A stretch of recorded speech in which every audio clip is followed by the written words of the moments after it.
Hey, Hello, Conrad. Claudia. How are you? Just fine. Here we are again. You know what, Claudia? I was thinking today, last weekend or last week we were at uh, Persimmon Bistro. Simmons, right? Yeah, And I think we talked during our talk that it's very easy to be there 3 hours. I think we were there for 3 hours, we were. We were drinking wine, talking, having drinking good wine, food. talking, waiting for a pizza. It's I still very love easy. that place though, because I love it because you can sit in this garden environment and you're so far apart from everybody, Yeah, right? I think I mentioned during our interview that to me it's still a secret in the desert. People just don't know about it unless you go to the museum or you go to the Annenberg Theater. But people Well, should remember when know. we were leaving though? You could smell the wood fire oven and the pizzas, and there was Beautiful. a couple people on bicycles and they're like, what's What is that? what is that? So What go is it? So art. that's right. So go We're search it talking out. about restaurants. You're talking about more outdoor dining. I think you have some in Cat City. You've got I some sure new do. We've places. been talking a lot about Palm Springs and all the various outdoor restaurants they have. Well, Cathedral City has moved into that world. I just want to highlight a few so that Yeah. people who are around can know to come to Cathedral City to have some outdoor dining. Let's start first of all with a place called La Tablita. All right, La Mm-hmm. Tablita is a Mexican food restaurant on Highway 111.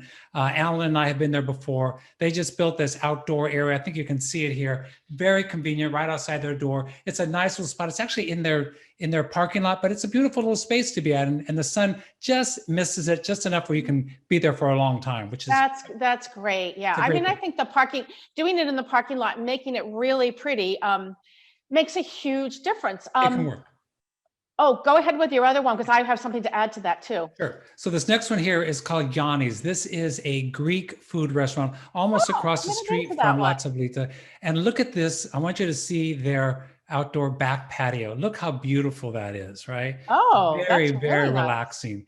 And something that people may not know about Cathedral City is Yanni's has one of the best, most thorough Greek food accoutrements, restaurant, catering, food to buy. It's really a terrific spot. If you get a chance, it's called Is Yanni's. this the one on the same side of the street on the 111, the same side as La Tablita or down Just on across the street, down the street a bit, just a bit. the other side of the On the street? other side, that's right. That's right. I've only been in the other Greek restaurant. I forgot the name, which is Oh, that's fabulous. Santorino. That's next door. That's right. That's right. Okay, yeah, because I was like, That's there's right. two like so close by. They are. And then let me talk about this last one. This Yeah. last one, of course, is called Trilusa Restaurant. And look at the outdoor setting for this place. I just Well, think it is beautiful. Look at oh, that. I see. Because I could not figure out why there were so many cars and I didn't see that outdoor setting. Yes. And I They've thought, actually, where are they going? yeah, they've actually had this outdoor space for quite some time, but they didn't really use it because it was really mainly indoor. But now they brought all of their seats outside, This is the and with the back light, patio, right? that The back. they have a back patio, and then they also have an outdoor space just along where the parking space is at, and all these beautiful trees and the night lights. It's just a gorgeous, Have gorgeous you been setting. there Oh since they yes, opened up outside? oh yes, a couple times. Nice. Well, Yeah, this is great to know because if you're doing the Mary Pickford drive-in, and if you don't eat food there or bring your own, you could have a nice dinner there it is. before the movie. That Right sounds really across the great. street, right across the street. And what I'll do is next time I'll highlight some more restaurants. But I just want to kind of our viewers to know that hey, there's lots of stuff going on in Cathedral City. Come on over.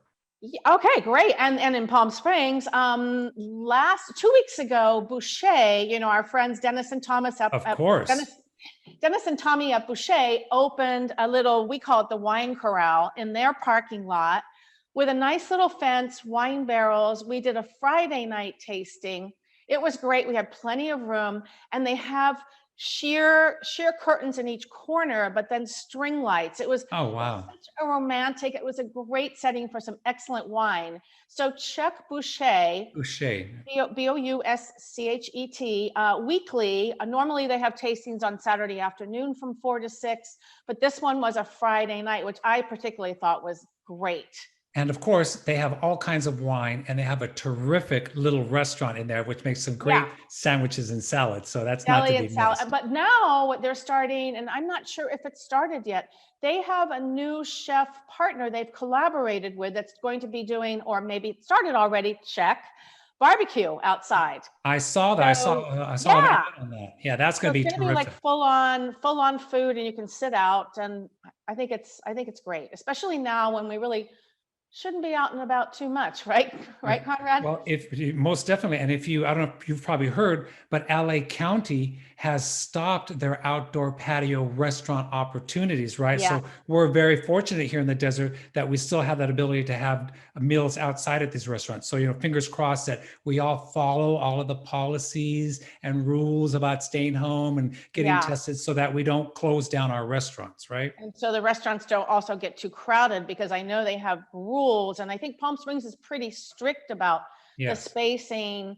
And sometimes you do see people sort of congregating around waiting for a table. And that's the one thing that kind of concerns me, is that, most we definitely. all need to be respectful of each other's space. I agree. But they do, at least in on Palm Canyon, you see the police going up and down, just making sure. So, Claudia, it always amazes me, especially because we're coming into Thanksgiving, and there are I forget how many people I heard today, flying from one place to the next. And I know we are all missing our families and such, but I just think 1 year we could stay home, we could right. Zoom with our families and friends, be safe, be healthy. We need the vaccine is around the corner. Right. We need to be able Just to hold all on, get have there. some discipline. And Right. Dr. Sanjay Gupta, whom you follow, and I do too, is staying home with his family, as are about 650 other epidemiologists around the country. Exactly. So I know, and a lot of people still feel like they have to go somewhere, and just So everybody just be take a safe. breather. Whatever you're doing, be safe, be safe. Well, So we're not going anywhere, because we'll be right here in town, because I am just beginning my quarantine, my own quarantine, because I'm having a hip replacement. Surgery is December 4th. So I'm winding down. I'm not going to be out and about, because I know there's a light at the end of the tunnel. And right. and we have a beautiful environment just to be outside and get Exactly. into that ice cold pool. Exactly. So I don't know about you, but we are also staying home. Usually what we do is our family comes into the desert, and they all stay over for the weekend and the week. And it's all, Right. Party, eat. And we usually order our meal. What we've been doing is we've been ordering our meal from Bristol Farms for about 20, 25 people. And we bring it all and we just rewarm it up.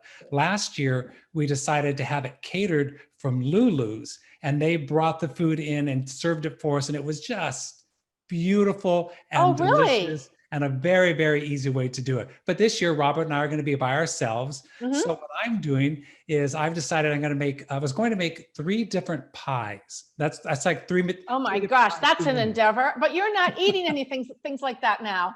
I know, it's true. Oh, you're bringing some to us, leaving it at our doorstep. There you go. Well, actually, what I did is that, so I don't know about you, but I watch a lot of the Food Network, and especially during this time of year, because they're always talking about desserts to make. And Ree Drummond, she showed the viewers how to make a drunken pecan pie. Ooh, that sounds right up my alley. What is? Yeah, so I'm going to give it a try. We're going to try it. Bourbon inside, or what? Say it again. Is it bourbon inside? Bourbon, yes. Yeah, and that sounds great. Fingers crossed that it comes out well. I'm going to give it a try. And then I was watching Valeria Bertinelli, who has Valerie's Home Cooking, and she made an ambrosia salad that looked really delicious. So I think I'm going to try that also. And there was a couple other pies from Ree Drummond, but I went to the store today and I could not find some of the ingredients. So, rather than fight it, choose 1 pie and 1 dessert is enough, I guess. Well, you're ambitious. You're really ambitious. I mean, one time Alan and I cooked this total gourmand dinner. It took us about 8 full hours sweating bullets, but brining the turkey for 2 days in advance, getting up at 4 a.m. to turn it. I was just like, whoa. Yep, so now when you mentioned Lulu's, maybe perhaps they should just come and cater for the 2 of us. I don't know if they do that, because we made reservations outdoors in the evening at Lulu's a while back. So we want to make sure that it's, totally safe. And as I said, I'm winding down from really going out and about, but that's what we're going to do. Maybe depending on how you're doing and how we're doing, maybe if my this is Ree Drummond, my drunken pecan pie that she's showed me how to make is good, maybe I'll bring you over a slice and we can enjoy it together. And if that doesn't work, at least my ambrosia from Valeria Bertinelli, we can at least try that. That sounds fabulous.